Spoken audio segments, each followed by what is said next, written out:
ထို့တွင်၍တရားသောမတရားဖို့တရားမညာဖို့ညာနိဗ္ဗာန်ချမ်းသာတရားတော်မြတ်ကိုလွယ်ကူသောအကျင့်လျင်မြန်သောတည်တော်ဖြင့်ရလွယ်ရောက်လွယ်မျက်မှောက်ပြုလွယ်နိုင်ကြသည်ဖြစ်ကြပါစေ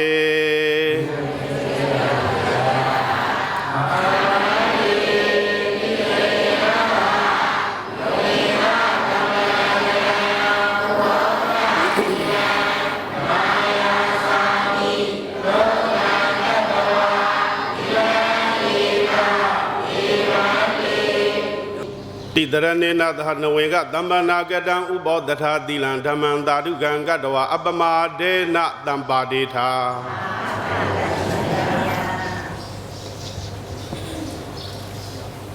သံဃတတေမနိဗ္ဗာနတပစ္စယောဟောတုတံဃာတော်အရှင်သူမြတ်အပေါင်းတို့ဤဘုံကိုအာယုံပြု၍လူတန်းပါဤနိဗ္ဗာန်ဤရာကြောင်းအထောက်ပံ့ကောင်းသည်ဖြစ်ရပါလို့ဤရှင်ဘုရားယနေ့သာသနာတော်တက္ကရာ2559ခုနှစ်ကောဇာတက္ကရာ1385ခုနှစ်ဝါဇောလပြည့်ကျော်17ရက်နေ့အောင်လံမြို့သိမ်ကုန်းဓမ္မယုံဘုရားကြီး သာသနာဟိတအသင်းမှကြီးမှုကျင်းပအပ်သော119နှစ်မြောက်ဗိဓမာတရားပူဇော်ပွဲအမှတ်စဉ်7ဓမ္မပူဇာဓမ္မဒါနအလှရှင်ဒါယကာတို့မှာကံကြီးရခုနှစ်လန်းနှစ်ဖက်မိဘများကိုအမှုထား၍အောင်မိုးသူရွှေပရိန်လုပ်ငန်းဒါယကာကြီးဦးစိုးတင့်ဒါယကာမကြီးဒေါ်လလဝင်းသာသမီမြေမိသားစုတို့မှကောင်းမှုပြု၍အလုံးဦးဇင်းတို့တရားဓမ္မပေါင်းသူတော်ကောင်းတို့ယနေ့အဘိဓမ္မာတရားပွဲကိုဆင်ရင်ကျင်းပကြပါတယ်အဘိဓမ္မာတရားဆင်ရင်ကျင်းပတဲ့ယနေ့ပွဲမှာဦးဇင်းဟောကြားမဲ့တရားကတော့အပြောက်ရှာအပြက်ပြေပါတယ်တော့အပြောက်ရှာအပြက်ပြေလို့အမည်ရတဲ့ဓမ္မဒေသနာအဲ့ဒီတရားကောင်းစဉ်နဲ့ဦးဇင်းဒီနေ့ဟောကြားပေးပါမယ်အရင်တော့တရားဓမ္မမဟောကြားသေးခင်မှာဦးဇင်းလည်းဒါအခုဒီမျိုးမှာဒါအခုမှပထမဦးဆုံးရောက်ခုတာပါနော်အဲ့တော့ဦးဇင်းကလက်ရှိဩစတြေးလျနိုင်ငံမဲလ်ဘုန်းမြို့မှာဦးဇင်းသာသနာပြုပြီးနေပါတယ်အဲ့ဒီမှာဦးဇင်း9နှစ်ရှိပါပြီအရင်တော့ကတော့အဲ့ဒီမှာဩစတြေးလျမနေခင်ကတော့အိန္ဒိယမှာဦးဇင်း10နှစ်တီတီဦးဇင်း BA MA PhD ပွဲတွေကိုအိန္ဒိယမှာဦးဇင်းသွားသင်ရင်းနဲ့ကလကတ္တာ University ကဒေါက်တာဘွဲဦးဇင်းပြီးခဲ့ပါတယ်ငယ်စဉ်ကတော့တောင်မြို့အမရဗုဒ္ဓမဟာကန္တာယုံကျောင်းတိုင်းမှာဆရာတော်ဦးဇနကကျောင်းပေါ့အဲ့ဆရာတော်ကြီးရဲ့ကျောင်းမှာဦးဇင်းငယ်ကတော့စာသင်ခဲ့တာပါအဲ့ဒီလိုနဲ့တရားဓမ္မတွေကိုဦးဇင်းသာသနာပြုရင်းရှာဖွေရင်းနဲ့နောက်ဆုံးဦးဇင်းအင်မတန်မှနှစ်သက်တဲ့အခုအောင်လန်ဆရာတော်ဘုရားကြီးဆရာတော်ဦးစန္ဒီမာရဲ့တရားဓမ္မတွေနဲ့ဦးဇင်းတွေ့ပြီးတော့အခုဆရာတော်ဘုရားရဲ့တရားတွေကိုဦးဇင်းကိုယ်တိုင်ကျင့်သုံးသာသနာပြုလုပ်ငန်းတွေလုပ်ရင်းနဲ့ဒီနှစ်ဆရာတော်ဘုရားကြီးရဲ့ဝါတွင်3လအထူးတိတ်ထန်စခန်းကိုဦးဇင်းလာပြီးတော့အထုတ်တာပါအထုတ်ရင်းနဲ့ဆရာတော်ဒီနေ့တော့သွားပြီးတော့ဟောပေးပါအောင်နဲ့ဆိုပြီးတော့ပြီးခဲ့တဲ့အခါကတော့ရွှေပြောင်မြောင်ဓမ္မယုံမှာဒီနှစ်ကြိမ်တော့အဲ့ဒါဆရာတော်ဟောပေးပါအောင်ဆိုတော့ဦးဇင်းဆရာတော်ကြီးအမိန့်နဲ့လာပြီးတော့ဦးဇင်းဟောပေးခြင်းဖြစ်ပါတယ်ဦးဇင်းတို့ကြံတဲ့အချိန်တွေတော့ဦးဇင်းတို့လည်းဝါရင်းဆိုတော့တိတ်ပြီးတော့ဆက်ပြီးတော့ကိုတရားကိုဆက်လုပ်ရမှာဆိုတော့နောက်ထပ်တော့ဦးဇင်းလည်းဆက်ဟောနိုင်တော့မှာပေါ့ပေါ့ဆရာတော်ကြီးကလည်းပြောပါတယ်ဒီတစ်ချိန်လောက်တော့သွားပြီးတော့ဟောပေးပါအောင်ဆိုတော့ဦးဇင်းတို့လာပြီးတော့ဦးဇင်းတို့တရားဓမ္မတွေကျေးဇူးဆိုင်ရင်းနဲ့ဦးဇင်းတို့တရားဓမ္မဟောပေးပါပါနော်အထူးအဖြင့်ဝမ်းမြောက်စရာတစ်ဖက်ကပြန်ကြည့်တော့ဦးဇင်းတို့ကပ္ပတောင်ဘက်ချမ်းအင်မတန်မှဝေးလံတဲ့နေရာကနေမှရှာရင်းဖွေရင်းနဲ့အောင်လံမြို့ဆိုတာဦးဇင်းတို့ရဲ့ဩစတြေးလျမှာအထိနာမည်ကြီးကြော်ကြားလာပါတယ်နော်အဲ့ဒီလိုကြော်ကြားလာပြီးတော့ဦးဇင်းတို့ဒီမှာလာရတယ်ဆိုတာဒီလိုတရားအထုတ်ဖို့လာတာ15သိန်းလောက်ကုန်ပါတယ်လေရင်စီးလေရင်စစ်နဲ့စီးပြီးတော့မှလာပြီးတော့ဒီတရားဓမ္မတွေအထုတ်ရတာအဲ့ဒီလိုအထုတ်ရတာတဲ့မှာဦးဇင်းတို့တရားဓမ္မတွေပြန်ကြည့်ရင်တော့ဒီမျိုးမှာကိုကြိုက်တဲ့အချိန်မှာအထုတ်ခွင့်လေးရကြတယ်အင်မတန်မှဘုံကံကြီးကြပါတယ်ဒါကြောင့်ဦးဇင်းတို့တရားဓမ္မတွေတရားတွေကိုကျေးဇူးဆက်တဲ့အနေနဲ့ဒီနေ့ဦးဇင်းခေါ်ကြမယ့်တရားကအပြောက်ရှာအပြက်ပြင်းဆိုတဲ့တရားဒေသနာတော်ကိုဦးဇင်းဒီနေ့ခေါ်ကြပေးပါမယ်လောကမှာဦးဇင်းတို့လူတိုင်းဟာမကြည်ပွားခြင်းဘူးလားမချမ်းသာခြင်းကြဘူးလားလူတိုင်းဟာပစ္စုပန်မှာလည်းကြည်ပွားခြင်းနဲ့ချမ်းသာခြင်းနဲ့နောင်တမလွန်ဘဝတန်တရာရောမကြည်ပွားခြင်းဘူးလားမချမ်းသာခြင်းကြဘူးလားချမ်းသာခြင်းကြတယ်လူတိုင်းဟာနော်ဘယ်သူမဆိုအလုံးသောတတ္တဝါတွေလူတိုင်းချမ်းသာခြင်းကြတယ်လူတိုင်းကြည်ပွားခြင်းကြတယ်ငြိမ်းချမ်းတဲ့ဘဝကိုတည်ဆောက်ခြင်းကြတယ်အဲ့ဒီလိုဘဝတွေတည်ဆောက်တဲ့နေရာမှာဦးဇင်းတို့မြတ်စွာဘုရားရှင်ကိုရောမြတ်ကြီးကလောကကြည်ပွားရေးကိုလည်းဟောခဲ့တယ်တမလွန်ချမ်းသာရေးကိုလည်းဟောခဲ့တယ်နောက်ဆုံးလောကသုံးပါးရဲ့လွန်မြောက်ပြီးတော့အချမ်းသာကအချမ်းသာဆုံးဖြစ်တဲ့နိဗ္ဗာန်ချမ်းသာကိုရောက်အောင်မဟောခဲ့ဘူးလားဟောခဲ့တယ်တရားဓမ္မတွေဟောတဲ့နေရာမှာတချို့တလေကတော့ဗုဒ္ဓတရားတွေငါတို့လေ့လာတဲ့အခါမှာဗုဒ္ဓတရားကတမလွန်ကောင်းစားရေးပါဒါနတွေပြုကြနောက်ဘဝချမ်းသာလိမ့်မယ်သီလတွေစောင့်တည်ကြနောက်ဘဝချမ်းသာလိမ့်မယ်တရားဓမ္မတွေအားထုတ်ကြနောက်ဘဝချမ်းသာလိမ့်မယ်လို့နောက်ဘဝချမ်းသာရေးကိုရှေ့ရှုတဲ့တရားလို့မြင်တာဗုဒ္ဓကအဲ့လိုမဟုတ်ပါဘူးပစ္စုပန်ချမ်းသာမှာတမလွန်ချမ်းသာနော်အဲ့တော့ပစ္စုပန်ချမ်းသာရေးနဲ့ပတ်သက်ပြီးတော့မြတ်စွာဘုရားရှင်ကိုရောမြတ်ကြီးသုတ်တန်ဒေသနာမျိုးစုံဟောခဲ့ပါတယ် ဥပမာလူမှုရေးစီးပွားရေးတွေလုပ်တဲ့နေရာမှာဆိုရင်လည်းဥထာဏသံဗရာထထကြွကြွလုံလဝိရိယရှိရမယ်ဈေးရောက်တဲ့ပုဂ္ဂိုလ်ဆိုတာဘလို့ဈေးရောက်ရမယ်သူများတဲ့စောသောထသူများတွေနောက်ဆုံးအိပ်ပြီးတဲ့အချိန်ကျမှကိုကနောက်ဆုံးမှထားအိပ်အစရှိသဖြင့်ပေါ့နော်သင်္ဃာလောဝါဒတုံမှာဆိုရင်လည်းပဲမြတ်စွာဘုရားရှင်ကိုရောမြတ်ကြီးကချက်သားတော်ဘလို့တွေကြင့်ညနေထိုင်ညဆိုပြီးတော့လောကရဲ့ကြီးပွားရေးတွေမဟောခဲ့ဘူးလားဟောခဲ့တယ်လောကကြီးပွားရေးဟောသလိုတမလွန်ကြီးပွားရေးလည်းဟောပါတယ်အဲ့ဒါကိုမသုံးတတ်တဲ့ပုဂ္ဂိုလ်တွေကကြတော့ဗုဒ္ဓတရားတွေလုံနေကြတာတရားတွေအားထုတ်ကြတယ်တရားတွေနာကြတယ်သီလတွေစောင့်တည်ကြတယ်ဆိုတာပစ္စုပန်အတွက်မဟုတ်ပါဘူးတမလွန်အတွက်လို့သွားပြီးတော့မြင်ကြတယ်အဲ့လိုမြင်တဲ့အခါရောက်တော့တမလွန်ဆိုတာလက်မခံရင်တဲ့လူအတွက်မကြင့်ကျင်တော့ဘူးပေါ့နော်ဗုဒ္ဓကအဲ့လိုမဟုတ်ဘူးလက်တွေ့ပစ္စုပန်ဘဝမှာချမ်းသာမှာတမလွန်ချမ်းသာနော်အဲ့တော့မြတ်စွာဘုရားကပစ္စုပန်တမလွန်နှစ်တန်သောချမ်းသာရေးအတွက်တရား၄မျိုးဟောခဲ့ပါတယ်နော်အဲ့ဒီတရား၄မျိုးကလင်္ကာလေးကပျောက်တာကိုရှားပြက်တာကိုပြင်းထွက်ဝင်ကိုမြသီလရှိအားအမှုထ၄ပါးတိုးတက်ကြောင်းတဲ့တိုးတက်ကြီးပွားကြောင်းတရားအဲ့ဒီတိုးတက်ကြီးပွားကြောင်းတရားကပစ္စုပန်တိုးတက်ကြီးပွားကြောင်းက၄မျိုးတမလွန်ဘဝအတွက်ကြီးပွားတိုးတက်ကြောင်းက၄မျိုးเนาะအဲ့ဒီ၄မျိုးမှာပျောက်တာကိုရှားနံပါတ်1ကเนาะလောကီနယ်မှာကြီးပွားချမ်းသာခြင်းတဲ့ပုဂ္ဂိုလ်ကပျောက်တာကိုရှားတဲ့ဘာကိုရှားရမလဲဗျာဆိုတာလောကီနယ်မှာဥပမာကိုမှရှိတဲ့ရွှေလေးငွေလေးလက်စွပ်လေးလက်ကောက်လေးအစရှိသဖြင့်တစ်ခုခုပျောက်ပြက်သွားပြီဆိုလို့ရှိရင်လည်းပဲတော့သူပျောက်နေပျောက်ရင်ပျောက်ပဲစေနောက်ထပ်ငါအစ်စ်ဝယ်လိုက်မယ်ဆိုတာတမ်းမလို့ရဘူးတဲ့ဘာလို့ရမလဲဆိုတော့အဲ့ဒီပုဂ္ဂိုလ်ကရနိုင်နေများတော့ပြန်ပြီးစ조사ပြီးရှာရမယ်မရတဲ့အဆုံးမှာနောက်ထပ်တစ်ခုကိုပြန်ဝယ်ရတာပေါ့နော်အဲ့တော့အဲ့ဒီလိုဘာလေးဖြစ်ဖြစ်တစ်ခုခုပျောက်ဆုံးသွားပြီဟဲ့ဆိုတာနဲ့ရနိုင်သမျှပြန်ပြီးတော့ရှာပြီးတဲ့အခါကျတော့မှအဲ့ဒီဟာလေးပြန်ရတယ်ဆိုတော့ကြံတဲ့ငွေကြေးကကိုယ့်အကိုဘဝအတွက်ပြန်ပြီးတော့အသုံးချလို့ရတယ်ဒါကြောင့်နံပါတ်1အနေနဲ့မြတ်စွာဘုရားကမင်းတို့ပျောက်တဲ့အရာကိုပျောက်တာချက်ချင်းအဲ့ဒီဟာကိုရနိုင်သမျှပြန်ပြီးတော့ရှာပါတဲ့ဒါကြောင့်မို့နံပါတ်1ကပျောက်တာကိုရှာနံပါတ်2ကပြက်တာကိုပြင်အိမ်အမိုးလေးဖြစ်ဖြစ်ထရန်လေးဖြစ်ဖြစ်ပြက်နေပြီဆိုရင်မပြင်မဲနဲ့ထိုက်တော့တစ်ဖြည်းနဲ့ကြီးပြီးတော့နောက်ဆုံးကျတော့အိမ်မှာပြက်ရောနော်အဆောက်အဦတွေပြက်တယ်ဖျားတွေပြက်တယ်အဲ့ဒီလိုမဟုတ်ဘဲနဲ့စပြီးတော့ပြက်ပြီလို့သိတာနဲ့တပြိုင်နက်တည်းဘယ်အရာပဲဖြစ်ဖြစ်နော်ဒါဥပမာလေးတွေပေးပြောတာအဲ့ဒီတော့ဘယ်အရာပဲဖြစ်ဖြစ်ပြက်တာလေးတစ်ခုတွေ့ပြီဆိုလို့ရှိရင်အဲ့ဒီပြက်တဲ့အရာလေးကိုဘာလုပ်ရမလဲပြင်ရမယ်နော်အဲ့ဒီဟာလေးကိုပြင်ဆင်လိုက်တဲ့အခါရောက်တော့တသိန်းကုန်မဲ့ဟာ1000လောက်နဲ့ပြီးရောနော်အများကြီးမကုန်တော့ဘူးဒါကြောင့်မို့မြတ်စွာဘုရားကဒုတိယအနေနဲ့ပြက်တာကိုပြင်လိုက်ပါတဲ့ဒုတိယအနေနဲ့နော်နံပါတ်1ကပျောက်တာကိုရှားပြက်တာကိုပြင်နံပါတ်3ကထွက်ဝင်ကိုမြားတဲ့ကိုယ့်ရဲ့ဝင်ငွေကိုကတစ်နေ့မှရတာကတစ်နေ့3000လောက်ရတယ်တစ်နေ့4000လောက်သွားပြီးသုံးလို့ဒီပုဂ္ဂိုလ်ဘယ်လိုလုပ်ချမ်းသာလဲကိုယ့်ရဲ့တလရရှိတဲ့ဝင်ငွေတစ်နေ့ရရှိတဲ့ဝင်ငွေကိုယ့်ရဲ့မိသားစုစားဝတ်နေရေးအဲ့ဒါတွေအားလုံးမှာအဝင်အထွက်ကိုမျှတအောင်သုံးစွဲတတ်ရမယ်အိမ်တော်ရှင်အမျိုးသမီးတွေကကိုကအိမ်မှာနေပြီးတော့ယောက်ျားကနေရှားပွေတယ်စီးတဲ့ရေဆဲတဲ့ကစင်းလို့ပေါ့နော်ယောက်ျားကနေမှအလုပ်တွေထွက်ပြီးတော့ရှားပွေလို့ရရှိလာတဲ့ငွေကြေးကိုကိုကနောက်ကရတာထက်ပိုပြီးသုံးနေရင်အဲ့ဒီမိသားစုချမ်းသာပါမလားမချမ်းသာဘူးတဲ့ဒါကြောင့်မို့အသုံးအစွဲတွေမှာလည်းပဲသူကအဝင်ထွက်ကိုမျှတအောင်သုံးစွဲတတ်ရမယ်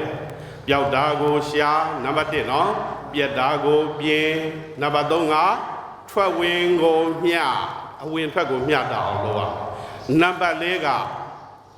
သီလရှိအားအမှုထားတဲ့သီလရှိတဲ့ပုဂ္ဂိုလ်ကိုဥဆောင်ဦးစီးထားရအထူးအဖြင့်အိမ်ဆောင်ဦးစီးအမေတွေအဖေတွေမိခင်ဖခင်တွေပေါ့နော်မိခင်ဖခင်လောက်တဲ့ပုံကိုယ်တွေကအိမ်တော်ဦးစီးလောက်တဲ့ပုံကိုယ်တွေကမိုးယူတောက်စားနေမယ်ကိုကျင်တရားတွေပြည့်စည်နေမယ်ဆိုအဲ့ဒီမိသားစုချမ်းသာပါမလားအဲ့ဒီမိသားစုဘယ်နည်းနဲ့မှမချမ်းသာတော့ဘူး တဲ့ဒါကြောင့်မို့သီလရှိအားအမှုထားတဲ့မြတ်စွာဘုရားကအိမ်တော်ဦးစီးလုပ်တဲ့ပုဂ္ဂိုလ်တွေအိမ်မှာဥဆောင်နေတဲ့ပုဂ္ဂိုလ်တွေကိုကျင့်တရားနဲ့ပြည့်စုံရမယ်လို့မြတ်စွာဘုရားဟောတာအဲ့တော့ဘယ်နှစ်ချက်တော့အဲ့ဒါလေးကိုလင်္ကာလေးလိုက်ဆိုလိုက်မယ်နော်ပျောက်တာကိုရှာပြက်တာကိုပြင်းထွက်ဝင်ကိုမြသီလရှိအားအမှုထားလေးပါးတိုးတဲ့ကြောင်းအဲ့ဒါကမြတ်စွာဘုရားရှင်ကိုရောမြတ်ကြီးကလောကီနယ်မှာဟောတာတဲ့ဘယ်နယ်မှာဟောတော့မိမိတို့လူနေမှုဘဝလောကီနယ်ပယ်အတွင်းမှာအဲ့ဒီ၄ပါးနဲ့မင်းတို့ပြည့်စုံအောင်နေကြတဲ့เนาะအဲ့ဒီ၄ပါးနဲ့ပြည့်စုံအောင်နေကြတဲ့ပုဂ္ဂိုလ်တွေဒီဘဝမှာချမ်းသာကြည်ပွားနိုင်တယ်ဒါကလောကီနယ်ကိုဟောတာလောကုတ္တရာနယ်ကိုမြတ်စွာဘုရားကပြန်ဟောတော်လဲလောကုတ္တရာနယ်ပဲမှာจิตသားတို့မင်းတို့ဟောဒီလောကီနယ်မှာပျောက်တာကိုရှာရသလိုတဲ့เนาะ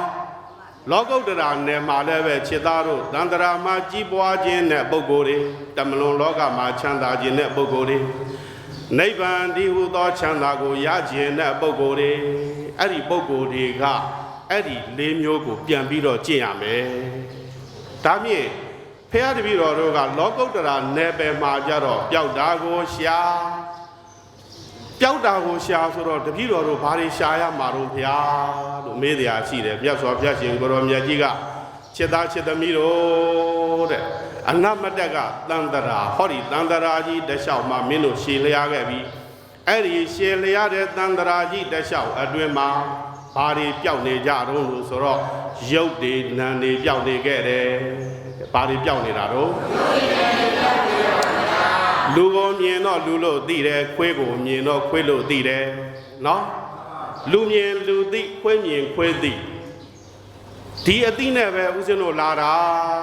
တဲ့ရုပ်တရားလို့လည်းမသိဘူးနာမ်တရားလို့လည်းမသိဘူးအဲ့ဒီယုံနာခန္ဓာအာယတနာတတ္တစ္စာတွေကိုမသိခဲ့လို့တန်တရာကြီးမှာငိုလိုက်ကြရရည်လိုက်ကြရအိုးလွမ်းလိုက်ကြရဆွေးလိုက်ကြရနဲ့ခြေသားတို့မင်းတို့တန်တရာကြီးထဲမှာမျောခဲ့ကြရပြီဟောဒီတန်တရာကြီးထဲမှာအမေသေးလို့ငိုလိုက်ကြရအဘေးသေးလို့ငိုလိုက်ကြရဆွေတွေမျိုးတွေသေးလို့ငိုလိုက်ကြရတဲ့ဘဝတွေအသင်ချေအနန္တမရေမတွက်နိုင်တော့ဘူးတဲ့ဥစဉ်တို့တန်တရာမှာရှောက်လန်းခဲ့ရတဲ့အခါမြတ်စွာဘုရားရှင်ကိုရောမြတ်ကြီးကမင်းတို့ဟောဒီမဟာသမုဒ္ဒရာတွေကရေတွေဟာမင်းတို့ရဲ့ဘဝတန်တရာမှာကြာခဲ့ရတဲ့ဝမ်းနယ်လို့ပူဆွေးလို့ကြာခဲ့ရတဲ့မြက်ရည်တွေနဲ့ရှင်ရင်မဟာသမုဒ္ဒရာကြီးလေးစင်းတဲ့ကရေတွေဟာနဲတယ်တဲ့ဥစဉ်တို့ဘဝတိုင်းမှာအမေသေးလို့အဖေသေးလို့ဆွေသေးလို့မျိုးသေးလို့သားသေးလို့လင်းသေးလို့ဇနီးသေးလို့ငိုကြွေးကြကြရပူဆွေးကြကြရတဲ့တောကမိတွေတောက်လောင်နေကြလို့ဥစဉ်တို့တွေကြခဲ့ရတဲ့မြက်ရည်တွေဥစဉ်တို့ဒကာဒကမတွေမြတ်စွာဘုရားရှင်ကိုရောမြတ်ကြီးကမဟာသမုဒ္ဒရာကြီးလေးစင်းထက်သားတယ်တဲ့နော်အဲ့ဒီလောက်ပူဆွေးခဲ့ရတောကတွေဖြစ်ခဲ့ကြရတာဘာကြောင့်တုံးလို့အရင်စစ်လိုက်တော့ယုံမှန်းနာမှန်းမသိခဲ့လို့တဲ့နော်ယုတ်တရားနံတရားတွေကိုယုတ်လို့မသိဘူးနံလို့မသိဘူးလူကိုမြင်တော့လူလို့သိခွေမြင်ခွဲသိဆိုတဲ့ဒီအသိတွေနဲ့ပဲဘဝမှာကျင်လည်ခဲ့လို့ဥစဉ်တို့တွေငိုကြရရေကြရဘဝတွေမှာပူလောင်ခဲ့ကြရပြီတဲ့ဒါကြောင့်မြတ်စွာဘုရားရှင်ကိုရောမြတ်ကြီးကချက်သားတို့မင်းတို့အဲ့ဒီယုတ်တရားနံတရားတွေပြောင်းနေတဲ့တရားတော်တွေကိုမင်းတို့မြတ်စွာဘုရားရှင်ကိုရောမြတ်ကြီးရဲ့သာသနာတွင်မှာရအောင်ရှာကြတဲ့နော်ယုတ်တရားနံတရားတွေကိုမြင်အောင်ကြည့်အဲ့ဒီယုံနံနေမြင်တဲ့အခါကျတော့မှယုံနံနေရဲ့အပေါ်မှာအနိစ္စဒုက္ခအနတ္တဆိုတဲ့လက္ခဏာရေးသုံးပါးတွေကိုတင်ပြီးတော့ကျင့်နိုင်မှဥစဉ်တို့တန်ត្រာကလွတ်မြောက်မယ်နော်အဲ့ဒီတော့ဥစဉ်တို့ကအခုမြတ်စွာဘုရားရှင်ကိုရောမြတ်ကြီးရဲ့သာသနာတော်မြတ်ကြီးကဥစဉ်တို့နိုင်ငံမှာမထွန်းလင်းဘူးလားဥစဉ်တို့တရားတော်မတွေတရားပွဲတွေအခုဘယ်လောက်ကျင့်ပါလဲနေ့တိုင်းကျင့်ပါလားနော်အချိန်ပေါင်းကလည်းအခုဒီမှာကြည့်လိုက်တာယာနဲ့ချီနေပြီဟလားသာသနာတော်မြတ်ကြီးနဲ့လည်းတွေ့တယ်ဟောနိုင်ပြောနိုင်တဲ့ဘုန်းကြီးတွေနဲ့လည်းမတွေ့ဘူးလားမိမိတို့ယုံနံနေတော့ကွဲပြီလားတကယ်ယုံနံအစ်စ်ကိုသိပြီလားယုတ်တရားနံတရားတွေကိုပိုင်ပိုင်ခြားခြားသိအောင်လုပ်ရမယ်တဲ့နော် အနေစာရဲ့ဒုက္ခရဲ့အနတ္တရဲ့ဆိုတဲ့လက္ခဏာရဲ့သုံးပါးတွေကိုဉာဏ်နဲ့မှထင်ထင်ရှားရှားမြင်အောင်လုပ်ရမယ်နော်အဲ့ဒီတော့ရုပ်တရားနံတရားနဲ့အနေစာဒုက္ခအနတ္တတွေကိုတကယ်ဉာဏ်နဲ့မြင်အောင်ဘယ်လိုလုပ်မတော့နော်အဲ့ဒီတော့ဦးဇင်းမူလတိုင်းကူဆရာတော်ဖရာကြီးရဲ့တရားကိုနာကြားတဲ့အချိန်မှာဟိုပခုတ်ကူကစာဒတ်ပေဒတ်ဆရာတော်ဖရာကြီးတပါးမေးတဲ့မေကွန်လေးနဲ့ဦးဇင်းတို့တရားဓမ္မတွေကိုယုံနံရဲ့သဘောတဘာဝကိုဦးဇင်းရှင်းပြတယ်နော်ဟိုပခုတ်ကူမှာပခုတ်ကူဆိုတာအရင်လုံးကစာဒတ်ပေတဲ့အင်မတန်ထွက်တယ်ပခုတ်ကူကပိဋကသုံးပုံအဲ့ဒီမှာအလုံးစာပေတွေကျမ်းဂန်တွေအလုံးသင်ကြတာပေါ့အဲ့ဒီကဆရာတော်ဖရာကြီးကလွန်ခဲ့တဲ့နှစ်ပေါင်း40ကျော်လောက်ကပေါ်ထွန်းသွားတဲ့မူလတိုင်းကူဆရာတော်ကြီးမူလတိုင်းကူဆရာတော်ကြီးကသိတဲ့အတိုင်းသူကစာမတတ်ဘူးလေတရားဓမ္မတွေကြင်ကြံပြီးတော့ဆရာတော်ကြီးကပေါက်မြောက်လာတာအဲ့ဒီတော့ဆရာတော်ကြီးကမေးတယ်ဆရာတော်ဥက္ကဋ္ဌတဲ့တပည့်တော်ကစာတတ်ပေတတ်ပါဗျာတပည့်တော်ကစာတတ်လို့အရှင်ဘုရားကိုနှိပ်စက်တယ်လို့မထင်ပါနဲ့တပည့်တော်မသိတာလည်းရှိလို့မေးပါရစေအရှင်ဘုရားဖြေရှင်းပေးတော်မူပါကဲအရှင်ဘုရားမေးပါတပည့်တော်သိရင်ဖြေပါမယ်အဲ့ဒီမှာဆရာတော်ကြီးကလင်္ကာလေးရွတ်တယ်ရန်သူဝိုင်းထားထိုယောက်ျားကပြေးသွားဖို့ရာလမ်းပေါက်သားလျက်ပြေးမထွက်လမ်းတွက်မဟုတ်ချေတဲ့အရှင်ဘုရားအဲ့ဒီလင်္ကာလေးကိုတပည့်တော်ရှင်းပြပေးတော်မူပါဗျာမှန်ပါဗျာတပည့်တော်လောကီလောကုတ္တရာနှစ်နည်းနဲ့တပည့်တော်ရှင်းမယ်ဗျာရန်သူဝိုင်းထားထိုယောက်ျားကပြေးသွားဖို့ရာလမ်းပေါက်သားလျက်ပြေးမထွက်လမ်းတွက်မဟုတ်ချေလို့အရှင်ဘုရားရွတ်တဲ့လင်္ကာလေးမှာလောကီနယ်မှာတပည့်တော်တို့ရန်သူတွေဝိုင်းထားပါတယ်ဘုရားဘာရန်သူတွေဝိုင်းထားကြပါသလဲဆိုတော့ဒါနတွေသီလတွေသမထတွေဆိုတဲ့ရန်သူတွေတဲ့နော်လောကီနယ်မှာဥစဉ်တို့တရားဓမ္မတွေဒါနသီလသမထတွေနေ့တိုင်းမလုပ်ကြဘူးလားအတိတ်ကလည်းမလုပ်ခဲ့ဘူးလားအတိတ်ကလုပ်ခဲ့လို့ဒီဘဝမှာအခုလူလာဖြစ်ကြပြီနော်စားနိုင်တယ်တောက်နိုင်တယ်နေနိုင်တယ်နော်ဟောတိတ်ကံပါရမီနဲ့ရောဘက်အီသီယိုးပီးယားတို့နိုင်ငံတို့လိုနိုင်ငံတွေမှာဟိုမှာစားစရာမရှိလို့ပဝက်စိတ်တွင်းကပဝက်စိတ်တွေစုထားတဲ့အစာလေးကိုတူးပြီးတော့တောင်ရှာစားတဲ့ဘဝနော်အဲ့ဒီလိုဘဝမျိုးမဟုတ်ဘူးဦးဇင်းတို့တရားဓမ္မတွေနေနိုင်တယ်စားနိုင်တယ်တောက်နိုင်တယ်နော်အဲ့ဒီလိုနေနိုင်စားနိုင်တောက်နိုင်တာကဘာကြောင့်လဲဆိုတော့အတိတ်ကဒါနတွေပြုခဲ့လို့ဒီဘဝမှာကျမ်းကျမ်းမာမာနဲ့တရားတွေနာနိုင်တယ်တရားတွေအထုတ်နိုင်တယ်ဆိုတာကလည်းအတိတ်ကသီလတွေစောင့်တည်ခဲ့လို့အဲ့ဒီတော့ဒါနတွေသီလတွေသမထတွေကအတိတ်ကလည်းပြုခဲ့တယ်ဖေဟာနော်ဒီဘဝမှာလည်းဥစဉ်တို့တရားဓမ္မတွေမပြုဘူးလားနေ့စဉ်နေ့တိုင်းလည်းဒါနတွေပြုနေတယ်သီလတွေစောင့်တည်နေတယ်ဘာဝနာတွေပွားနေတယ်ဒါပေမဲ့ဥစဉ်တို့တန်တရာကလွတ်ပြီလားဘာကြောင့်တော့သမထတွေနဲ့ပဲဝိုင်းရံနေတယ်ဒါနတွေတော့ပြုတယ်သီလတွေတော့စောင့်တည်တယ်သမထတွေဗုဒ္ဓနုတ္တိတွေပရိတ66နဲ့မပွားဘူးလားပွားကြတယ်ဒါပေမဲ့ဝိပဿနာတရားတွေကိုမလုပ်ကြဘူးဒါနသီလသမထဆိုတဲ့ရန်သူတွေဝိုင်းရံထားခံရပါတယ်ဖေဟာဝိပဿနာလို့ခေါ်တဲ့ထွက်ရလမ်းကိုမကျင့်ကြလို့ဒါနသီလသမထတွေကလမ်းပိတ်နေပါတယ်ဗျာဆိုလိုတာကအဲ့ဒါဒီနဲ့ပဲအချိန်ကုန်နေကြတယ်တကယ်တမ်းတန်တရာကလွတ်မြောက်ရာလွတ်မြောက်လမ်းဖြစ်တဲ့ဝိပဿနာကြတော့ထိထိရောက်ရောက်မလုပ်ကြပါဘူးဗျာတဲ့ဒါကြောင့်မို့လောကီနယ်မှာဒါနသီလသမထတွေပဲဝိုင်းရံပြီးတော့အဲ့ဒါတွေနဲ့အချိန်ကုန်နေတာကိုတပြည့်တော့ဆိုလိုပါတယ်တကယ်တမ်းလောက်ရမှာကမြတ်စွာဘုရားရှင်ကိုယ်တော်မြတ်ကြီးရဲ့ဝိမု ക്തി ယုဂခေတ်လို့ခေါ်တဲ့ဒီသာသနာတော်မြတ်ကြီးနဲ့ကြုံတဲ့အချိန်ဥစဉ်တို့သမထဝိပဿနာတွေမှာဝိပဿနာကိုဦးစားပေးပြီးတော့လုပ်ရမယ်နော်ဥစဉ်တို့အခုနိုင်ငံတကာသာသနာပြုလုပ်ငန်းတွေလုပ်နေတဲ့အခါဘာသွားပြီးတွေ့ရှိလဲဆိုတော့ဥစဉ်တို့မြန်မာနိုင်ငံသူမြန်မာနိုင်ငံသားတွေကမွေးကြတဲ့ဗုဒ္ဓဘာသာအဲ့ဒီတော့ငယ်ငယ်လေးကတည်းကအမေကနေကြောင်းကိုသွားပြီးတော့ဒါလေးကိုလူဟဲ့ဒီလိုစောက်သီလကိုစောက်တည်ရတယ်ဟဲ့ဒါနကိုဘယ်လိုပြုရလဲသီလကိုဘယ်လိုစောက်တည်ရတယ်ဂုဏ်တော်ကိုဘယ်လိုပွားရမယ်ဆိုပြီးတော့မိဘတွေကသင်ကြတယ်နော်ဒါပေမဲ့ဝိပဿနာကြတော့မိဘတွေရောဘိုးဘွားတွေရောလို့ရမှန်းသိမသိဘူးနိုင်ငံသားတွေကြတော့အဲ့လိုမဟုတ်တော့အခုဗုဒ္ဓဘာသာကိုသူတို့ကလေ့လာတဲ့အချိန်မှာ အရင်ဆုံးဘာကိုလေ့လာလဲဆိုဝိပဿနာလေ့လာတယ်ဦးဇင်းတို့ဟိုမှာဟောနေရတာပဲနိုင်ငံသားတွေစွန့်တဲ့အောက်မှာလာကြတာမရှိပါဘူးနောက်ဆုံးကိုဒီဘက်ကမြန်မာနိုင်ငံသူနိုင်ငံသားတွေနော်နောက်ပြီးတော့ဒီဘက်ကအာရှကမလေးတို့စင်ကာပူတို့ဒီဘက်ကတရုတ်တွေဗုဒ္ဓဘာသာတွေအဲ့လိုပုံကိုမျိုးတွေကကြတော့ဘာသာရေးတွေကမိဘဘိုးဘွားဆင်ဆက်ရင်းနှီးလာခဲ့ကြတယ်ရင်းနှီးလာခဲ့ကြတဲ့အခါကျတော့သူတို့ကကြတော့လူမှုတန်းမှုလည်းပါတယ်တရားကျင့်သုံးမှုပါတယ်နိုင်ငံသားတွေကြောသူတို့ကဒါနပြုရမှန်းသိမသိဘူးသီလဆောက်တည်တဲ့နေရာမှာဆိုရင်လည်းပဲသိမသိဘူးဒါပေမဲ့အရင်ဆုံးဘာလာလို့လဲဆိုတော့တရားအထုတ်ခြင်းနော်အဲ့ဒါကတော့ကြွားချမှုလေးတစ်ခုပေါ့အဲ့ဒီလိုတရားအထုတ်ရင်းနဲ့မှတဖြည်းဖြည်းနဲ့တရားအထုတ်တော့ဘာရလဲဆိုဘဝရဲ့ငြိမ်းချမ်းမှုတွေရလာသူတို့ရဲ့အရင်ကိုးကွယ်ခဲ့တဲ့ဘာသာရေးမှာကိုးကွယ်တော့ကိုးကွယ်နေရတာပဲဖះเจ้าကံမှာသွားပြီးတော့ရှ िख ိုးလိုက်ရပူဇော်လိုက်ရကြော့လိုက်ရသာသေးလင်းဆုံးအစရှိတဲ့ဘူလောင်စရာတောကမိတွေနဲ့တွေ့တော့ကဲနိုင်သေးသလားမကဲနိုင်တော့ဘူးအဲ့ဒီကြတော့မှဩဗုဒ္ဓတရားတော်တွေကိုငါတို့ရှာအောင်မှဆိုပြီးတော့လိုက်ရှာကြအများကြီးတွေ့ရပါတယ်နော်ဒါကတော့ကြွားချချက်လေးပေါ့အဲ့ဒီတော့စောတော့တရားလေးကိုပြန်ပြီးတော့ဆက်ကြရရင်အဲ့ဒီလိုဦးဇင်းတို့တရားဒဂမတွေမှာဒါနတွေလည်းပြုကြပါတယ်သီလတွေလည်းစောင့်တည်ကြပါတယ်သမထဘာဝနာတွေလည်းပွားကြပါတယ်ဝိပဿနာထွက်လန်းကြီးကိုမတွေ့ကြဘူးတဲ့အဲ့ဒီလမ်းကိုမလုံးကြဘူးအဲ့ဒီလမ်းမှာဒါနသီလသမထကပဲဝိုင်းရံထားပြီးတော့ဝိပဿနာထွက်လန်းကိုမတွေ့ကြတာလောကီနဲ့ပါဗျာလောကုတ္တရာနယ်ပယ်နဲ့ပတ်သက်ပြီးတော့လည်းတပည့်တော်ရှင်းပြပါဦးမယ်ဗျာဘုရားရှင်ကိုရောမြတ်ကြီးကသဗ္ဗေသင်္ခါရအနိစ္စယရာပညာယပတ္တိအလုံးစုံသောသင်္ခါရတရားတွေဟာအနိစ္စမမြဲဘူး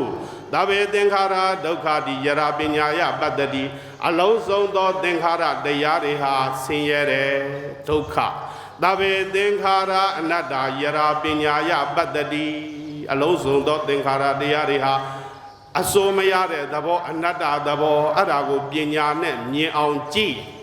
ယရာပညာယပတ္တိလို့နောက်ဆုံးမှာဟောပါတယ်ဖေဟာဒါပေမဲ့တပည့်တော်တို့ဝိပဿနာတရားတွေကိုပွားများနေကြတဲ့ပုဂ္ဂိုလ်တွေ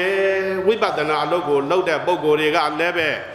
ဘာကိုအနိစ္စလို့ထင်နေလဲပရိတလုံးချအနိစ္စအိုးကွဲတော့အနိစ္စလူတယောက်သေးဆုံးသွားတော့အနိစ္စဩဒီပုဂ္ဂိုလ်သေသွားပြီအနိစ္စရောက်သွားပြီနော်အဲ့ဒီလိုပရိတလုံးအနိစ္စအိုးကွယ်တော့အနိစ္စလူသေးတော့အနိစ္စဆိုတဲ့ဖယားရှင်ကိုယ်တော်မြတ်ကြီးခေါ်ဟောပြညတ်တော်မူအပ်တဲ့ပြညတ်လို့ပြောခဲ့တဲ့အနိစ္စ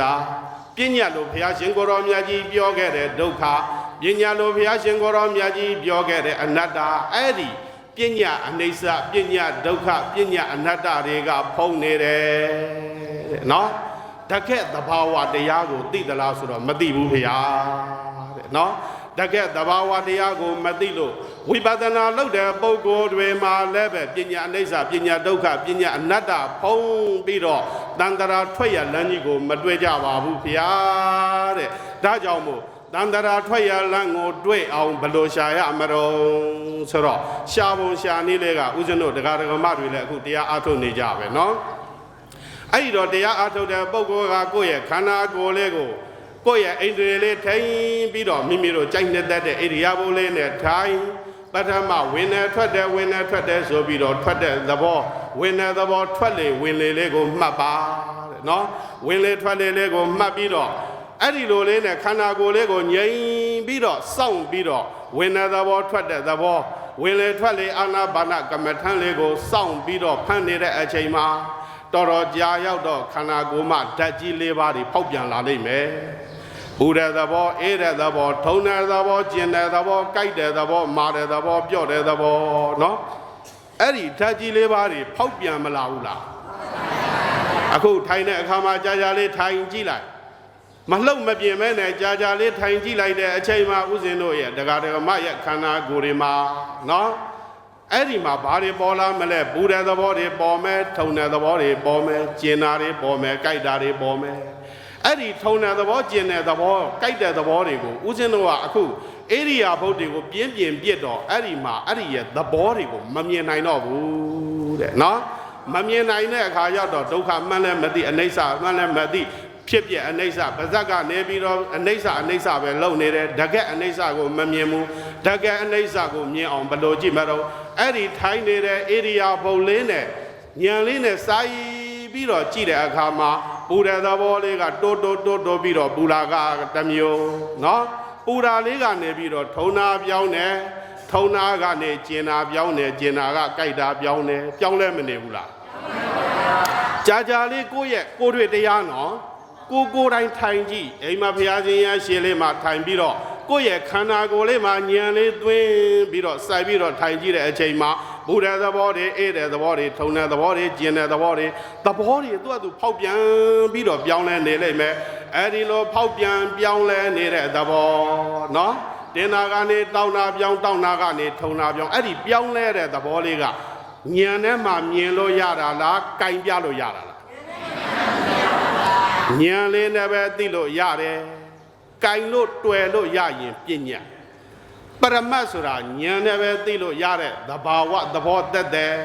အဲ့ဒီသဘောလေးကိုဉာဏ်နဲ့မှကြည့်တဲ့အခါကျတော့တင်နာကနေတောင်းနာပြောင်းတောင်းနာကနေထုံနာပြောင်းထုံနာကနေကျင်နာပြောင်းလဲနေတဲ့ရုပ်ရဲ့အစဉ်ကိုမြင်လိုက်မယ်ဖေဟာအဲ့ဒီရုပ်ရဲ့အစဉ်ကိုမြင်ပြီးတော့နေတာကိုမြတ်စွာဘုရားရှင်ကိုရောမြတ်ကြီးကရုပ်ပတိတိရူပံတဲ့ဖောက်ပြန်ပြောင်းလဲလို့ယုတ်တဲ့မြတ်စွာဘုရားဟောတာကနော်ဦးဇင်းတို့မြင်တာယုတ်သိတာနံဆိုတာကကလေးသည့်လူတိုင်းသိတဲ့အသိနော်မြင်တာကြီးကိုယုတ်လို့ပြောတာတော့လူတိုင်းသိတာပေါ့ကလေးသင်ပေးလည်းမသိဘူးလားဒါပေမဲ့အဲ့ဒါကြီးကဘာယုတ်တုံပညာယုတ်နော်ပရမယုတ်ဆိုတာကအစဉ်ပြောင်းလဲတဲ့သဘောရုပ်အစဉ်လေးတွေပြောင်းနေတယ်တင်းနာကနေတောင်းနာပြောင်းတောင်းနာကနေထုံနာပြောင်းထုံနာကနေကျင်နာပြောင်းလဲနေတဲ့သဘောလေးမှာဉာဏ်နဲ့မှမြင်အောင်ကြည့်လိုက်စမ်းပါအဲ့ဒါကိုမြင်အောင်ကြည့်လိုက်မယ်ဆိုလို့ရှိရင်ရုပ်ကိုမြင်ပြီးဘယ်ရုပ်ကိုမြင်တော့ပရမယုတ်ကိုမြင်ပါတယ်နော်ပညာကိုခွာပြီးတော့နော်ပညာတိန်ထပိတဝါပညာကိုခွာပြီးတော့မှမြင်အောင်ကြည့်ဆိုတော့အဲ့ဒီမှာပူတယ်ထုံတယ်ကြိုက်တယ်ကျင်တယ်ဆိုတာကိုမကြည့်တော့ဘူးအဲ့ဒီပူတဲ့သဘောရဲ့ပြောင်းတာတင်းတဲ့သဘောရဲ့ပြောင်းတာထုံတဲ့သဘောရဲ့ပြောင်းတာအဲ့ဒီပြောင်းလဲတဲ့ရုပ်အစဉ်လေးတွေကိုမြင်အောင်ကြည့်ပါတဲ့အဲ့ဒီလိုမြင်အောင်ကြည့်နိုင်ပြီဆိုရင်ရုပ်ကိုမြင်ပြီနော်အဲ့ဒီကနေပြီးတော့ရုပ်လေးတွေကတင်းတာလေးကလေးတောင်းတာပြောင်းတဲ့အခါမှာဦးဇင်းတို့နှာသီးပြားမှာစိတ်လေးထားပြီးတော့ထွက်တဲ့ဝင်းနဲ့မှတ်နေတဲ့အဲ့ဒီစိတ်လေးကနှာသီးပြားမှာရှိသေးလားမရှိတော့ဘူးတဲ့နှာသီးပြားမှာကတ်နေတဲ့စိတ်လေးကအဲ့ဒီကျတော့တင်းတာလေးကိုသွားသိလိုက်ပြောင်းလဲနေတဲ့သဘောလေးတွေကိုသွားညွတ်သိတယ်တင်းတာလေးကတောင်းတာပြောင်းတော့လဲစိတ်လေးကသွားပြီးတောင်းတာလေးကိုပြောင်းညွတ်တဲ့သဘောလေးတင်းတာလေးပေါ်လာတော့တင်းတာလေးကိုပြောင်းပြီးတော့ညွတ်တယ်ထုံနာပေါ်တော့ထုံနာညွတ်တယ်ကြိုက်တာပေါ်တော့ကြိုက်တာညွတ်တယ်အဲ့တော့နံတရားဆိုတာဘာတော့နမတိတိနာမံတဲ့နော်ညွတ်တတ်တဲ့သဘောအာယုန်လေးကိုညွတ်တတ်တဲ့သဘောကြောင့်နံတဲ့အဲ့တော့ရုပ်ပြောင်းတိုင်းမှာနံတွေကမညွတ်ဘူးလားရုပ်တယ်ပြောင်းတိုင်းမှာနံတွေကပြောင်းပြီးတော့ညွတ်တယ်အဲ့ဒီသဘောလေးကိုညာနဲ့မှမြင်အောင်ကြည့်တယ်အဲ့ဒီရုပ်ရဲ့သဘောတွေနံရဲ့သဘောတွေမြင်အောင်ကြည့်နေရင်းနဲ့ဟောတော်ကြာကြတော့နာလိုက်တာငါနာလိုက်တာဆိုပြီးတော့နာတယ်ထုံတယ်ကြိုက်တယ်ဆိုတဲ့ဓာတ်သဘောရဲ့ဖောက်ပြန်တာကိုပူတဲ့သဘောတွေကဓာတ်အေရာဓာတ်ထုံနာဓာတ်ကျင်နာဓာတ်ကြိုက်တာဓာတ်လို့ဘုရားကဓာတ်ကြီးလေးပါလို့ဟောထားပါရဲ့တန်းနဲ့ကျင်တဲ့သဘောကိုအမလေးငါကျင်လိုက်တာငါကြိုက်လိုက်တာဆိုတော့ဘာဆွဲသွားလဲဆိုတော့ဒိဋ္ဌိတဲ့အဲ့ဒါကဘာဒိဋ္ဌိတော့သက္ကာယဒိဋ္ဌိငါကိုငါဟာငါဥစ္စာလို့ဆွဲတယ်ဘယ်ဖះရှင်ကမှဦးဇင်းတို့အပယ်လေးဘုံကိုကြောက်အောင်ကံချတာမရှိဘူးအဲ့ဒီသက္ကာယဒိဋ္ဌိကဦးဇင်းတို့ဒကာဒကမတွေကိုအပယ်လေးဘုံကိုဆွဲချတယ်တေကနန္ဒီအချိန်ရောက်တာအမလေးငါကိုကြီးပူလိုက်တာလောင်းလိုက်တာနားလိုက်တာကြိုက်လိုက်တာခဲလိုက်တာဆိုပြီးတော့ငါကိုငါဟာဆိုပြီးတော့ခန္ဓာကိုယ်ကြီးဆွဲညှိပြီးတော့တည်သွားတော့အပယ်ဘုံဆင်းကုန်တာပေါ့နော်ဒါကြောင့်မို့အဲ့ဒီသက္ကာယဒိဋ္ဌိလို့ခေါ်တဲ့အဲ့ဒီဒိဋ္ဌိကိုလည်းပယ်ရမယ်တရားထိုင်နေစဉ်အတွင်းမှာပူတဲ့သဘောကဓာတ်အေးတဲ့သဘောဓာတ်ထုံနာဓာတ်ကျင်နာဓာတ်ကြိုက်တာဓာတ်လို့ဖះကဓာတ်ရဲ့သဘောတွေကိုဟောတယ်အဲ့ဒီဓာတ်ရဲ့သဘောတွေကပြောင်းလဲနေတယ်အဲ့ဒီပြောင်းလဲတာကိုရုပ်လို့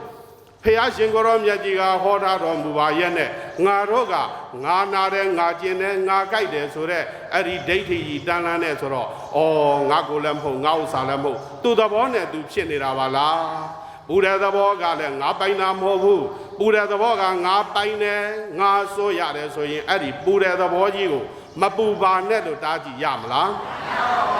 ကြိုက်တဲ့သဘောကြီးကိုပိုင်တယ်ဆိုလို့ရှိရင်အဲ့ဒီကြိုက်တဲ့သဘောကြီးမကြိုက်ပါနဲ့လို့တားလို့ရမလားပူတာကိုလည်းမပူနဲ့ကြိုက်တာကိုလည်းမကြိုက်နဲ့အေးတာကိုလည်းမအေးနဲ့ထုံတဲ့သဘောကျင်တဲ့သဘောဘာမှမဖြစ်ပါစေနဲ့လို့ကိုအမိန်ပေးလို့မရဘူးကိုပြောလို့မရဘူးအဲ့ဒါဒီအနတ္တရဲ့သဘောအတ္တမဟုတ်ဘူးเนาะအတ္တမဟုတ်တဲ့ဒီခန္ဓာကိုယ်ကြီးကိုဥစဉ်တော်တွေဥစဉ်တော်တရားဓမ္မတွေကအတ္တလို့ထင်ပြီးတော့ပြင်ခဲ့တယ်ကိုဘလောက်ပဲပြင်းစပင်းလေးဖြူတဲ့အခါမဖြူပါနဲ့ပြောလို့ရသလားသွားတွေကျိုးတဲ့အခါအဲ့ဒီသွားတွေကိုမကျိုးပါနဲ့လို့ပြောလို့ရသလားဟောဒီ32ခုထာတာခန္ဓာကိုယ်ကြီးမှာဘာတခုမှကိုကအမိန်ပေးလို့မရဘူးเนาะအဲ့ဒီအမိန်ပေးလို့မရတဲ့အနတ္တရဲ့သဘောတွေတဲ့အဲ့ဒီအနတ္တသဘောကိုမမြင်မဲနဲ့အတ္တငါကိုငါဟာငါဥစ္စာဆိုပြီးတော့စွဲကြလို့အဲ့ဒီအယူလွဲတဲ့တက္ကာယဒိဋ္ဌိကအပယ်လေးပုံကိုပြစ်ချတယ်เนาะဒါကြောင့်မို့ဝိပဿနာတရားတွေကိုပွားများတဲ့အခါမှာခန္ဓာကိုယ်ကြီးရဲ့ဖောက်ပြန်တဲ့ယုတ်သဘောတွေကိုရုပ်ရဲ့သဘောတွေဖောက်ပြန်ပြီးတော့သွားတယ်နာမ်တွေကလည်းပြောင်းညွတ်တယ်ရုပ်ပြောင်းလို့နာမ်ပြောင်းညွတ်တဲ့သဘောပဲရှိတယ်ငါကိုလည်းမဟုတ်ဘူးငါဥစ္စာလည်းမဟုတ်ဘူးငါလည်းမဟုတ်ဘူးလို့ဒိဋ္ဌိကိုခွာပြီးတော့ဥစဉ်တို့ဒကာဒကမတွေအဲ့ဒီမှာတရားကိုရှုမယ်ဆိုလို့ရှိရင်အဲ့ဒီရုပ်အစဉ်တွေပြောင်းလဲနေတာကမြဲတာလားမမြဲတာလားအဲ့ဒီမမြဲတာကိုဘုရားရှင်ကိုရောမြတ်ကြီးကအနိစ္စတဲ့နော်တကယ်သိရမှာကပြောင်းလဲနေတဲ့သဘာဝအနိစ္စကိုသိရမယ်ဘာကိုသိရမလို့ရုပ်အစဉ်တွေပြောင်းလဲနေတဲ့သဘာဝအနိစ္စကိုသိရမယ်နာမ်အစဉ်တွေပြောင်းနေတဲ့သဘာဝအနိစ္စကိုသိရမယ်တကယ်ဝိပဿနာဉာဏ်သိရမှာကသဘာဝဖြစ်ပျက်ပြောင်းလဲနေတာရုပ်အစဉ်တွေကသူ့ဟာသူပြောင်းနေတယ်နာမ်အစဉ်တွေကလည်းမပြောင်းဘူးလားရုပ်ပြောင်းလို့နာမ်ပြောင်းနေအဲ့ဒီတရားကိုမယုံဘူးဆိုရင်ကိုယ်အိမ်ကိုရောက်ရင်ထိုင်ကြည့်နော်လက်တွေရုပ်တွေနာမ်တွေပြောင်းနေတာလားမပြောင်းဘူးလားကိုယ်တွေ့မသိနိုင်ဘူးလားကိုကျင့်မယ်ဆိုရင်ကိုယ်တွေ့သိနိုင်တယ်အဲ့ဒီသိနိုင်တဲ့တရားတွေကိုမြင်အောင်ကြည့်အဲ့လိုမြင်အောင်ကြည့်လို့ရှိရင်ဒကာမတွေတသန္တရာလုံးမှာပျောက်ဆုံးခဲ့တဲ့ယုတ်တရားနံတရားကိုပိုင်ခြားသိလိုက်မယ်နော်အဲ့ဒီလိုသိတဲ့အတိမျိုးမှာပျောက်နေတဲ့ယုတ်နံကိုသိတဲ့အတိလို့မြတ်စွာဘုရားကဟောပါတယ်ဒါပဲသင်္ခါရအနိစ္စဆိုတာဘယ်အနိစ္စတော့သဘာဝပြောင်းလဲနေတဲ့အနိစ္စအဲ့ဒီပြောင်းလဲနေတဲ့အခါကျတော့ရိုးပြောင်းလဲလားနှိမ့်ဆက်ပြီးတော့ပြောင်းလာလားခန္ဓာကိုယ်ကြီးမှာနာခံ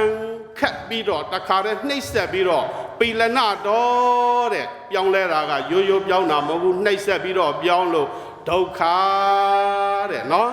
အဲ့ဒီဒုက္ခကိုဉာဏ်နဲ့မှမြင်အောင်ကြည့်ရမယ်အဲ့ဒီခန္ဓာကိုယ်တွေပြောင်းလဲနေတဲ့သဘောတွေကိုမပြောင်းပါနဲ့လို့တားလို့ရသလားအဲ့ဒီတားလို့မရစီးလို့မရတာကိုအနတ္တတကယ်သိရမှာကသဘာဝရဲ့အနိစ္စသဘာဝရဲ့ဒုက္ခသဘာဝရဲ့အနတ္တနော်ပကံကွယ်အိုးကွယ်အနိစ္စမဟုတ်ဘူးလူသေးလို့သွားတဲ့အနိစ္စမဟုတ်ဘူးတကယ်ဉာဏ်နဲ့မှာခန္ဓာကိုယ်ထဲမှာကိုယ်တိုင်ကိုယ်ကြသိအောင်လုပ်ပါအဲ့ဒီလိုသိတဲ့ပုဂ္ဂိုလ်တွေကိုမြတ်စွာဘုရားရှင်ကိုရောမြတ်ကြီးကတသန္တရာလုံးမှာပျောက်နေတဲ့ယုတ်တရားနံတရားတွေကိုရှာဖွေနိုင်တဲ့ပုဂ္ဂိုလ်တဲ့နော်ပျောက်တာကိုရှာတဲ့တန္တရာမှာချမ်းသာခြင်းရင်ပထမဆုံးနံပါတ်1ပျောက်တာကိုရှာဘာတွေပျောက်နေတာတော့ရုပ်တယ်နာမ်နဲ့ပျောက်နေတယ်အဲ့ဒီရုပ်နာမ်ပျောက်နေတာတွေကိုရအောင်ရှားပါတဲ့เนาะအဲ့ဒါနံပါတ်1နံပါတ်2ကပြက်တာကိုပြင်းတဲ့ဘာတွေပြက်နေတာဟုတ်เนาะကိုခြင်းတရားတွေပြက်ခဲ့တယ်เนาะသီလတွေကို5ပါးသီလလည်းလုံးဝမထိန်နိုင်ည10ပါးလည်းလုံးဝမထိန်နိုင်ည9ပါးလည်းလုံးဝမထိန်နိုင်ညเนาะအဲ့ဒီ5ပါးသီလ10ပါးသီလ9ပါးသီလတွေကိုယ့်ရဲ့ခန္ဓာကိုယ်မှာပျက်စီးနေတာတွေကိုမြတ်စွာဘုရားရှင်ကိုရောမြတ်ကြီးကပြင်လိုက်ပါတဲ့နော်ပျောက်တာကိုရှာပြတ်တာကိုပြင်းတဲ့နော် နံပါတ်3ထွက်ဝင်ကိုမြအဝင်ထွက်ကဘာကိုမြအောင်လုပ်ရမှာတော့ဗျာဦးဇင်းတို့ရဲ့တရားဓမ္မတွေတနေ့ကုသိုလ်နဲ့အာကုသိုလ်ဘယ်ဟာကအများတော့မြင်တာတွေပေါ်မှာကိုကြိုက်နှစ်သက်တော့လောဘမကြိုက်တော့ဒေါသနားနဲ့အတန်းလေးကြားတဲ့အခါကြိုက်တော့လောဘမကြိုက်တော့ဒေါသစားတဲ့အခါမှာကြိုက်တဲ့ဟင်းလေးတွေ့တော့လောဘမကြိုက်တော့ဒေါသအဲ့ဒီလိုခန္ဓာကိုယ်အာယုံ6ပါးဓာရ6ပေါက်တွေ့တိုင်းမှာလောဘရဲ့ဒေါသရဲ့မောဟရဲ့ဆိုတဲ့ကိလေသာတရားတွေဖြစ်နေတယ်အဲ့ဒီလောဘဒေါသမောဟဆိုတဲ့ကိလေသာတရားတွေဥစဉ်တို့တရားဓမ္မတွေတနေ့အဖြစ်များသလားငါကုသိုလ်တရားတွေကများသလားလို့ကိုပြန်ပြီးတော့သုံးသပ်လိုက်စမ်းပါတဲ့သုံးသပ်လိုက်တဲ့အခါကျတော့မှတနေ့မြင်တာတွေပေါ်မှာလဲလောဘရဲ့ဒေါသရဲ့မောဟရဲ့ကြားတာပေါ်မှာလဲလောဘရဲ့ဒေါသရဲ့မောဟရဲ့နာနာပေါ်မှာလဲလောဘရဲ့ဒေါသရဲ့မောဟရဲ့စားတာပေါ်မှာလဲလောဘရဲ့ဒေါသရဲ့မောဟရဲ့အာယုံ6ပါးဓာရ6ပေါက်မှာတွေ့တိုင်းလောဘတွေဒေါသတွေမောဟတွေကြီးပဲဖြစ်နေရင်ငါတော့အကုသိုလ်တွေများနေပြီနော်ဝိပဿနာတရားတွေကိုပွားများပြီးတော့ကုသိုလ်တရားတွေကိုရအောင်လုပ်မှာပါလားငါတို့ရဲ့ဘဝလေးဟာတိုးလေးပါလားလို့ကိုယ့်ရဲ့ဘဝကိုပြန်ဆင်ခြင်ပြီးတော့ငါတို့ဟာမနှက်ဖန်သိမယ်လားနောက်လာနောက်နှစ်လာဘယ်နေ့ဆိုတာအတိအကျဘယ်သူမှဂရန်တီပေးနိုင်တဲ့ပုံကိုမရှိဘူးအချိန်တိုင်းဟာငါတို့အတွက်သေနိုင်တယ်အဲ့ဒီသေလွန်တဲ့အခါမှာငါတို့ရဲ့အာကိုရာအာထာယာဆိုတာကဘာပဲရှိမတော့ဆိုတော့ကိုပြုတ်လောက်တဲ့ကောင်းတဲ့ကံတွေနော်ဆိုးတဲ့ကံတွေကလည်းအကျိုးပေးမယ်ကောင်းတဲ့ကံတွေကလည်းအကျိုးပေးမယ်အဲ့ဒီကုသိုလ်အာကုသိုလ်လို့ခေါ်တဲ့ကံတရားနှမျိုးကငါတို့အတွက်အကျိုးပေးမယ်လို့သိပြီးတော့တရက်ကိုကုသိုလ်အာကုသိုလ်အဝင်ထွက်တွေမျှတအောင်ဖြစ်နိုင်သမျှအာကုသိုလ်တွေနည်းပြီးတော့ကုသိုလ်တွေများအောင်ဥစဉ်တို့တရားဓမ္မတွေကြိုးစားလိုက်ပါနော်အဲ့တော့ပျောက်တာကိုရှာပြက်တာကိုပြင်းထွက်ဝင်ကိုမြသီလရှိအားနော်သီလရှိတဲ့ပုဂ္ဂိုလ်ကိုအမှုထားရမယ်ဆိုတော့ကိုကျင့်တရားကိုပဲပြောတာပါတဲ့နော်တန်တရာကလွတ်မြောက်ခြင်းတဲ့ပုဂ္ဂိုလ်တွေက9ပါး10ပါး9ပါးဆိုတဲ့အဲ့ဒီသီလတရားတွေကိုမဆောက်တည်ပဲနဲ့ဟောဒီတန်တရာကလွတ်မြောက်ဖို့ခဲရင်ပါတယ်နော်ကိုကသီလမရှိတဲ့အခါရောက်တော့နောက်ဘဝရောက်တော့တပ်ဖြတ်ထားတယ်ခိုးဝဲထားတယ်ဆိုတော့ဆင်းရဲတဲ့ဘဝနှုံချတဲ့ဘဝရောက်တော့ဟောဒီလိုဝိပဿနာတရားတွေပွားများနိုင်မလားမပွားနိုင်တော့ဘူးဒါကြောင့်မို့ဒါနတွေကလည်းနိဗ္ဗာန်ကိုရောက်ဖို့အထောက်ပံ့ပြုပါတယ်ဘာဖြစ်လို့တော့ဆိုတော့ဒါနပြုထားတော့ချမ်းသာတယ်ချမ်းသာတော့ကိုပြုခြင်းနဲ့ကုသိုလ်တရားအလုံးကိုပြုလို့ရတယ်ကိုချင်းသီလတွေစောင့်တည်ထားတဲ့အခါကျတော့ကျမ်းမာရေးတွေကောင်းတယ်မြင့်မြတ်တဲ့ဘုံဘဝတွေကိုရောက်ရတယ်အဲ့ဒီလိုရောက်တဲ့အခါကျတော့ကိုကျင့်ကြံကြုတ်ကိုပွားများအားထုတ်ခြင်းတဲ့ဓမ္မတွေကိုကျင့်နိုင်တယ်ဒါကြောင့်မို့အဲ့ဒီဒါနသီလတွေထဲမှာအဝထိတ်ထားပြီးတော့အဲ့ဒီသီလကိုအကြည့်မှုပြုလိုက်စမ်းပါတဲ့သီလကိုအခြေခံပြီးတော့ကျင့်မယ်ဆိုရင်တန်တရာကလွတ်မြောက်တဲ့နောက်ဆုံးနိဗ္ဗာန်တည်းဟူသောချမ်းသာကိုလည်းရနိုင်လိမ့်မယ်လို့မြတ်စွာဘုရားရှင်ကိုတော်မြတ်ကြီးကဟောခဲ့ပါတယ်အဲ့ဒီတော့လောကီဘယ်နှမျိုးတော့4မျိုးနော်လောကီတိုးတဲ့ကြောင်း4မျိုးလောကုတ္တရာတိုးတဲ့ကြောင်း4မျိုးအဲ့ဒါလေးကိုတစ်ခေါက်လောက်ပြန်ဆိုလိုက်ပါပျောက်တာကိုရှောင်ပြက်တာကိုပြင်းထွက်ဝင်ကိုမြသီလရှိအားအမှုထား4ပါးတိုးတဲ့ကြောင်း